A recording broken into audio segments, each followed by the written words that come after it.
Hello all నమస్తే, welcome to one India Telugu.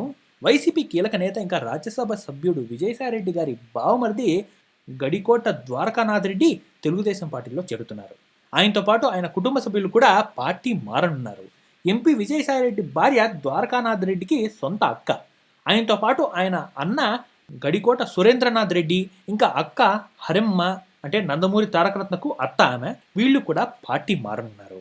ఇక మంగళగిరిలోని టీడీపీ కేంద్ర కార్యాలయంలో చంద్రబాబు సమక్షంలో వీరు పార్టీలో చేరనున్నారు. చంద్రబాబు ఇంకా లోకేష్తో వారు ఇప్పటికే సంప్రదింపులు కూడా జరిపారు. ఉమ్మడి కడప జిల్లాలో లక్కిరెడ్డిపల్లె నియోజకవర్గం నుంచి ఆయన ఎమ్మెల్యేగా కూడా గెలిచారు. ద్వారకానాథ్ రెడ్డి తండ్రి రామ్ సుబ్బారెడ్డి గారు 1978లో కాంగ్రెస్ పార్టీ తరపున ఎమ్మెల్యేగా విజయం సాధించారు. ఈ కుటుంబం ప్రత్యక్ష రాజకీయాల్లో 1962 నుంచి కూడా ఉంది.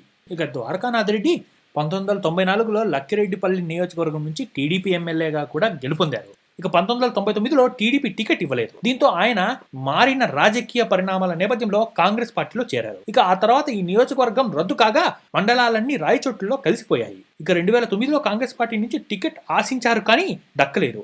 అలాగే 2014లో వైసీపీ టికెట్ కోసం ప్రయత్నించారు. ఇక 2019లో టీడీపీ అలాగే వైసీపీ ఏ పార్టీ టికెట్ ఇచ్చినా పోటీ చేయడానికి సిద్ధమయ్యారు కానీ ఏ పార్టీ టికెట్ ఇవ్వలేదు. కొంతకాలం రాజకీయాలకు దూరంగా కూడా ఉన్నారు. ఇక ప్రస్తుతం రాయచోటి నియోజకవర్గం నుంచి తెలుగుదేశం పార్టీ తరపున 3 నాయకులు పోటీ పడుతుండగా ద్వారకానాథ్ రెడ్డి కూడా టికెట్ ఆశిస్తుండటంతో పోటీ పడే నాయకుల సంఖ్య 4కి చేరింది.